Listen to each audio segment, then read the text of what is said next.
Hello everyone, how are you all? I hope you're all fine. So in the last class we discussed this grammar part and మీకు కొంచెం work ఇచ్చాను ఈ blanks ఇంకా true or falls ఇంకా choosing అవి మీరే matching ఇవి చేయాలని. సో నెక్స్ట్ ఇంకా మనకి కొంచెం గ్రామర్ మిగిలింది కదా ఈ థర్డ్ లెసన్లో. సో ఫోర్త్ లెసన్లో మనకి కొంచెం గ్రామర్ మిగిలింది కదా, ఈరోజు మనం ఈ క్లాస్లో ఈ గ్రామర్ పార్ట్ డిస్కస్ చేసుకుందాం. So first all of you take page number 30. Page number 30 తీసుకోండి. Page number 30. పేజ్ నెంబర్ 30లో మీకు ఫస్ట్ ఇక్కడ చూడండి, ఇక్కడ రోమన్ నెంబర్ 4 ఈ కాలం ఇచ్చాడు కదా, 4th కాలంలో ఇక్కడ మీకు some letters are missing in each word, right? E E R E A in each word. ఇక్కడ మీకు ఒక 10 వర్డ్స్ ఇచ్చాడు. 10 వర్డ్స్ ఎలా ఇచ్చాడంటే మధ్యలో వర్డ్స్ మధ్యలో ఇట్లా 2 బ్లాంక్స్ ఇచ్చి మనకి 10 వర్డ్స్ ఇచ్చాడు కదా, ఇట్లా 10 వర్డ్స్ ఇట్లా ఇచ్చాడు. సో వాడు ఏం చేయమంటున్నాడు అంటే ఆ బ్లాంక్స్లో ఈఈఆర్ ఈఏ ఇట్లా ఇవి రెండిట్లో ఏది పెడితే మనకి సూటబుల్ వర్డ్కి ఒక సూటబుల్ మీనింగ్ వస్తుంది అనేది, ఈ రెండిట్లో ఏది పెడితే వస్తుంది అనేది మిమ్మల్ని కరెక్ట్గా ఇది పెట్టాలా లేకపోతే ఇది దీంతో ఈతో బ్లాంక్ ఫిల్ చేయాలా లేకపోతే ఈఏతో బ్లాంక్ ఫిల్ చేయాలని చేయమన్నాడు. So will see that today in today's class. First మనకి ఫస్ట్ వర్డ్ ఏమి ఇచ్చాడో చూడండి. మనకి ఫిల్ చేయాల్సింది ఈ లెటర్స్తో కదా. సో ఫస్ట్ చూసుకుందాం. First one SH dash dash P. Okay, SH dash dash P. So మనం ఫస్ట్ దీన్ని కరెక్ట్గా అనుకోవాలంటే ఈజీగా ఎట్లా ఉంటుందంటే మీకు కొంతమందికి తెలియవచ్చు, కొంతమంది తెలియకపోవచ్చు. సో మనం ఫస్ట్ ఏం చేద్దామంటే SH రాసుకొని ఇక్కడ ఫస్ట్ ఏముంది ఈ ఉంది కదా, ఈ రాసుకుందాం. నెక్స్ట్ ఉన్న P రాసుకుందాం. ఆర్ నెక్స్ట్ ఇంకా SH మళ్ళీ రాసుకొని నెక్స్ట్ ఏముంది ఈఏ. మీరు ఇది బుక్లో రాయాల్సిన అవసరం లేదు, నేను రఫ్ వర్క్గా మీకు ట్రై చేయడానికి చెప్తున్నా అంతే. ఇప్పుడు కరెక్ట్ మీనింగ్ ఏదొచ్చిందో చూడండి. ఇదేంటి SHEP. షీప్ అంటే ఏంటి? గొర్రె, మీకు తెలుసు కదా. SHEAP అంటే దీనికి ఏదైనా మీనింగ్ ఉందా? నో, దీనికి మీనింగ్ లేదు కదా. షీప్ అంటే ఏంటి? గొర్రె. So this is the correct meaning. అంటే E E is the correct one for this suitable word for the suitable blank. Suitable letters ఇవి ఈఈ అయితేనే ఈ బ్లాంక్కి ఫిల్ అవుతుంది. నెక్స్ట్ అలాగా చూసుకోండి. ఇంకొకటి second one PL dash dash SE. So ఇక్కడ చూడండి, మనకి ఇక్కడ కూడా చూసుకోండి ఒకసారి. ఫస్ట్ ఈ పెట్టి చూద్దాం. ఈ ఉందిగా ఇక్కడ, ఈ పెట్టి చూద్దాం. దీని మీనింగ్ వస్తుంది ఏమన్నా? PLEESE. ప్లీజ్ స్పెల్లింగ్ ఇదేనా? నో, ఇది కాదు కదా. సో మనం ఏం చేయాలి? మళ్ళీ ద నెక్స్ట్ రిమైనింగ్ ఏముంది ఇక్కడ? EA. సో ఒకసారి చూడండి, PLEASE ఇదే కదా please meaning. So this is the correct suitable letters for this suitable please word. Okay, ఇట్లాగే మీరు ఇంకా 8 ఉన్నాయి, మొత్తం 10 ఉన్నాయి కదా, ఇంకా రిమైనింగ్ 8 వర్డ్స్ని మీరు ఇదే మోడల్లో ఇలాగే ఫిల్ చేయండి. So this is your work in your today's class.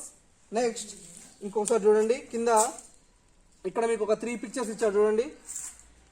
Picture story అంట ఇది. 3 పిక్చర్స్ ఇచ్చాడు ఇక్కడ. First picture, second picture, third picture అని నెంబర్స్ కూడా ఇచ్చాడు. ఇక్కడ ఫస్ట్ పిక్చర్లో చూడండి 2 గోట్స్ ఎదురెదురుగా వచ్చాయి. ఇది ఒక బ్రిడ్జ్, ఒక వంతెన లాంటిది, ఒక బ్రిడ్జ్. తర్వాత బ్రిడ్జ్ మీద అవి పోట్లాడుకుంటున్నట్లు రెండు ఇట్లా అవి ఎట్లా పోట్లాడుకుంటాయో అలా ఫోటో ఇచ్చాడు. థర్డ్ పిక్చర్లో 3 బ్రిడ్జ్ పక్కన ఉన్న వాటర్లో పడిపోయినట్లు 3 పిక్చర్స్ ఇచ్చాడు. సో ఇందులో ఏం చేయమంటున్నాడు అంటే look at the goats in the pictures and write about them. ఇక్కడ 3 గోట్స్ ఉన్నాయి కదా, అంటే 3 పిక్చర్స్ ఉన్నాయి కదా, 2 గోట్స్ ఉన్నది. సో దీన్ని బేస్ చేసుకొని మీకు ఫస్ట్ పిక్చర్లో ఏం కనిపించింది? ఒక 2 గోట్స్ ఆపోజిట్ ఎండ్లో వచ్చాయి ఒక బ్రిడ్జ్ మీదకి. సో అవి ఒకదాన్ని ఒకటి చూసుకొని అవి ఫైట్ చేసుకున్నాయి. సో దాని కారణంగా అది ముందుకు వెళ్లకుండా ఇది ముందుకు వెళ్లకుండా 2 బ్రిడ్జ్ పక్కన ఉన్న వాటర్లో పడిపోయాయి. సో మీరు దాన్ని స్టోరీగా రాయాలి. ఎలా రాస్తారో మీ ఓన్ వర్డ్స్లో మీరే ఇక్కడ ఒక షార్ట్ స్టోరీ లాగా రాసి ఈ 4-5 లైన్స్లో పట్టేంత వరకు రాసి సరిపోతుంది. So this is also your work. ఒకసారి క్లియర్గా వినండి. 2 goats ఆపోజిట్ లైన్లో ఒక బ్రిడ్జ్ మీదకి వచ్చి ఇవి జరగకుండా పోట్లాడుకునేసరికి 2 బ్రిడ్జ్ క్రాస్ అవ్వకుండా 2 వాటర్లో పడిపోయాయి. So this is you should write. Next turn the page, take the next page. ఇక్కడ మీకు గ్రామర్లో ఈరోజు కొత్త టాపిక్ ఒకటి వచ్చింది, కలెక్టివ్ నౌన్స్ అని ఇచ్చాడు. ఓకేనా? Collective nouns. ఈ కలెక్టివ్ నౌన్స్ అంటే ఏంటనేది ఈరోజు క్లాస్లో చూద్దాం. ఫస్ట్ వన్ చూడండి, he is a player. He is a player. ఇక్కడ మీకు ఒక పిక్చర్ ఉంది కదా, ఒక బ్యాట్ పట్టుకొని నించున్నాడు చూడండి, చేతిలో బాల్ ఇంకా ఇట్లా హ్యాండ్లో బ్యాట్ పట్టుకొని నించున్నాడా. He is a player. ఇక్కడ ఒక్కడు మాత్రమే, అంటే ఒక ప్లేయర్ మాత్రమే ఉన్నాడు కాబట్టి బ్యాట్ పట్టుకొని, సో మనం ఏమంటాం, హీ ఈజ్ ఏ ప్లేయర్ అంటాం. సో ఇక్కడ చూడండి ఒక గుంపు ఉంది, 1 2 3 4 5 6 7 8 9 10 11 ప్లేయర్స్ ఉన్నారు. సో మనం ఏమంటాం ఇక్కడ, this is a cricket team. ఇప్పుడు మిమ్మల్ని కూడా చూడండి, మీరు అప్పుడప్పుడు లంచ్ టైంలో చెస్కి తయారు చేస్తారు కదా, మిమ్మల్ని ఏమంటారు, మిమ్మల్ని ఒక గ్రూప్ ఆర్ మిమ్మల్ని కూడా ఒక టీం అంటాం కదా, దానికి సపరేట్ టీం అని డివైడ్ చేస్తాం కదా. ఇప్పుడు కబడ్డీ ఆడేటప్పుడు కబడ్డీలో ఎంతమంది ఆడతారు, 7 players ఆడతారు కదా ఈచ్ టీంలో. సో 7 members కలిపి ఏమంటారు, ఒక టీం అంటారు. సో అట్లా ఇక్కడ కూడా చూడండి, this is a cricket team. ఒక్కడే ఉంటే ప్లేయర్ అన్నాడు, ఇక్కడ 11 members ఉన్నారు కాబట్టి this is a cricket team. అట్లాగే ఇక్కడ చూడండి ఒకసారి, the highlighted word in the first sentence tells us about the person in, and the second sentence tells about the collection of people. So such words are called collective nouns. ఇక్కడ మనకి first sentence చూడండి, he is a player. This is the first sentence. Next, that is a cricket team. So ఇక్కడ దీన్ని underline చేశాడు first sentence లో, ఇక్కడ దీన్ని underline చేశాడు. So he is a player అంటే అక్కడ ఒక్క ప్లేయర్ ఉన్నాడు కాబట్టి హీ ఈజ్ ఎ ప్లేయర్ అని సింగిల్ గా మెన్షన్ చేశాం. ఇక్కడ నెక్స్ట్ పిక్చర్ లో ఇక్కడ 11 members ఉన్నారు కాబట్టి టీమ్ గా దీన్ని మెన్షన్ చేశాడు. So the highlighted word in the first sentence, ఇందులో హైలైట్ చేసిన వర్డ్ ఏముంది, ప్లేయర్ కదా, టెల్స్ అబౌట్ ద 1 person. ఒకటే పర్సన్ ఉన్నాడు కాబట్టి దీన్ని ప్లేయర్ అని మెన్షన్ చేశారు. And the second sentence tells about the collection of people. ఒక గుంపు ఉంది కాబట్టి దీన్ని టీమ్ గా రిఫర్ చేశారు. సో ఒక టీమ్ ని ఒక పర్సన్ నుంచి, లేకపోతే ఒక థింగ్ నుంచి, ఇప్పుడు ఎక్కువ థింగ్స్ ఉన్నాయనుకోండి, లేకపోతే ఒక బర్డ్ కానీ ఎక్కువ బర్డ్స్ ఉన్నాయనుకోండి, అటువంటి గుంపుని లేకపోతే ఒక ఎక్కువ మొత్తాన్ని మనం చేయడాన్ని ఏమంటామంటే, మనం దేన్నైనా రిఫర్ చేయడానికి మనం ఏమంటామంటే కలెక్టివ్ నౌన్స్ అంటాం. ఏమంటాం, కలెక్టివ్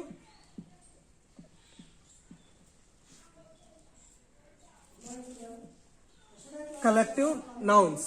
ఓకే, ఇక్కడ మనకి కలెక్టివ్ నౌన్స్ త్రూ పిక్చర్స్ అని ఇచ్చాడు. మనకి ఇక్కడ వాడు చదువుకోమని క్లియర్ గా ఇచ్చాడు చూడండి. ఇక్కడ first singular, plural, group. Okay,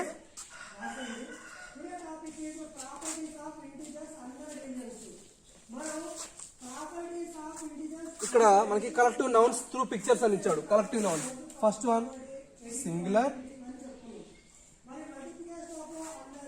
plural and group. ఒక గ్రూప్ గా ఉన్నప్పుడు మనం ఎలా పిలవాలి, ఫస్ట్ కొన్ని వర్డ్స్ ని రిఫర్ చేస్తూ వాటిని సింగులర్ గా మనం ఎలా పిలవాలి, ప్లూరల్ గా ఎలా పిలవాలి, గ్రూప్ గా ఎలా పిలవాలి అనేది మనకి ఇక్కడ కొన్ని వర్డ్స్ ఇచ్చాడు, వాటి పిక్చర్స్ కూడా ఇచ్చాడు. ఫస్ట్ ఫ్లవర్,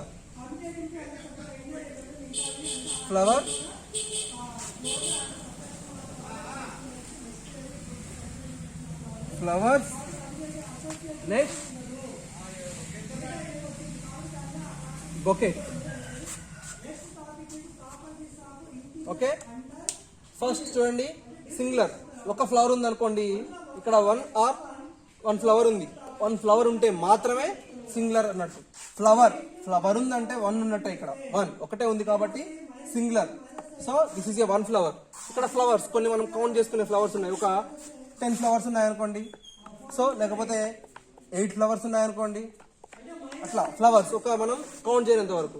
ఇప్పుడు మీకు ఇంటికి వెళ్ళి కొన్ని ఫ్లవర్స్ ఏవి మీ ఐడియా ఉన్నవి, మల్లెపూలు తీసుకొని రమ్మంటారు. సో మీరు వెళ్ళి ఒక 500 తీసుకొస్తారు, అన్ని ఉన్నాయన్నీ కోసుకొని వస్తారు, అవన్నీ కౌంట్ చేసుకొని వస్తారా?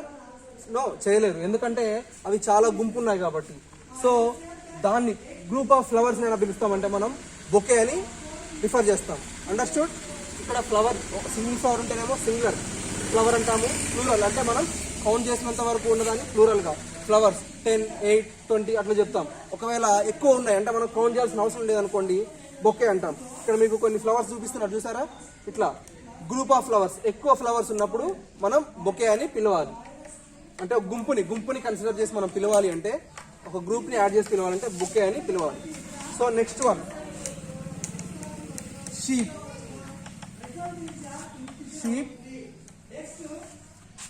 ఫ్లాక్.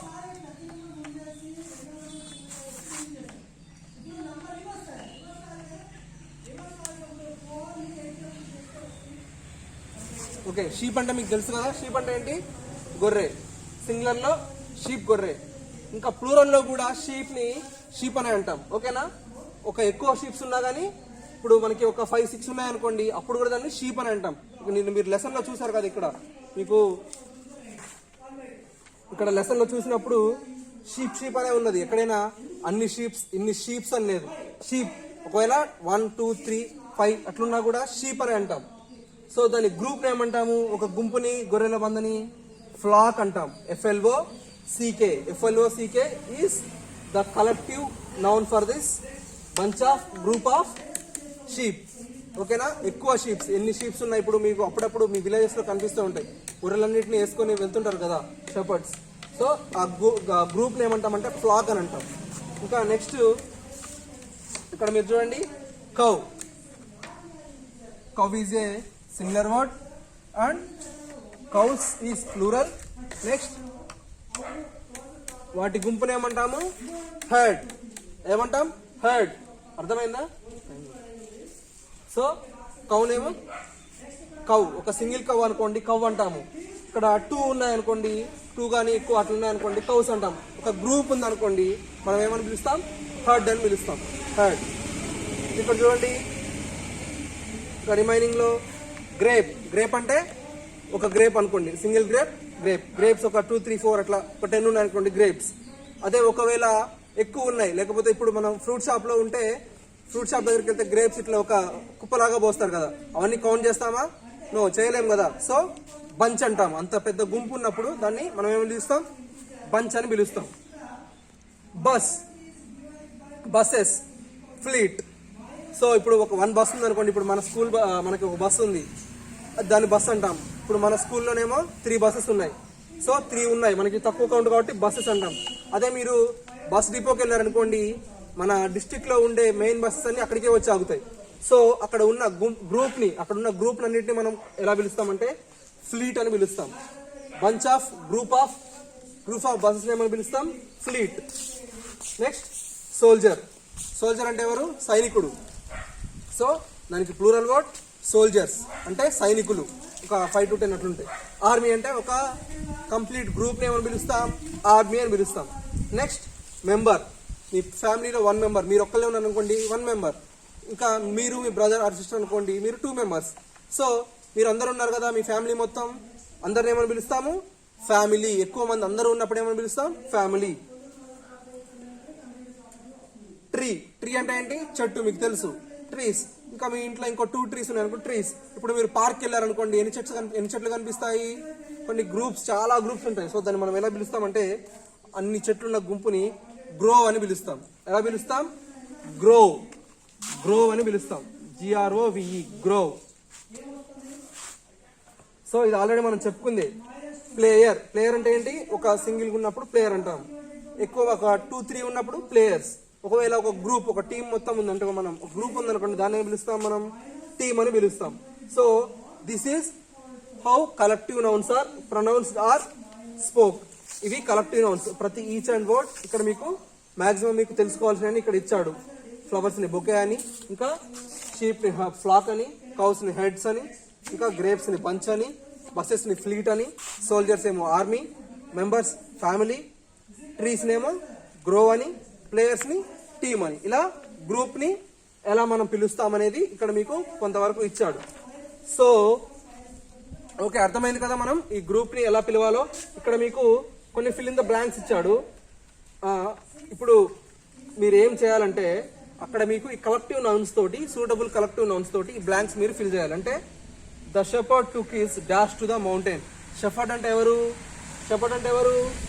గొర్రెల్ని పెంచుకునే వ్యక్తి కదా, గొర్రెల్ని కాచే వ్యక్తి. So shepherd took his dash, ఫ్లాకే కదా, అంటే ఆ గొర్రెల గుంపునే కదా తీసుకెళ్లేది. So flax. అట్లాగే మిగతా బ్లాంక్స్ కూడా మీ ఓన్ వర్డ్స్ లో, అంటే మీ ఓన్ వర్డ్స్ కాదు, ఇక్కడ ఉన్నవి మీరు జనరల్ గా మీ ఓన్ గా మీరు రాయాలి. So this is your work in today's class. And ఇది కూడా మీరు చేయవలసిన వర్కే. ఇవి అండ్ ఇంకా స్టోరీ రాయాలి. This is your work for the today's class. Okay, we will discuss the remaining grammar part in the next class. That's the end of this class today. Bye.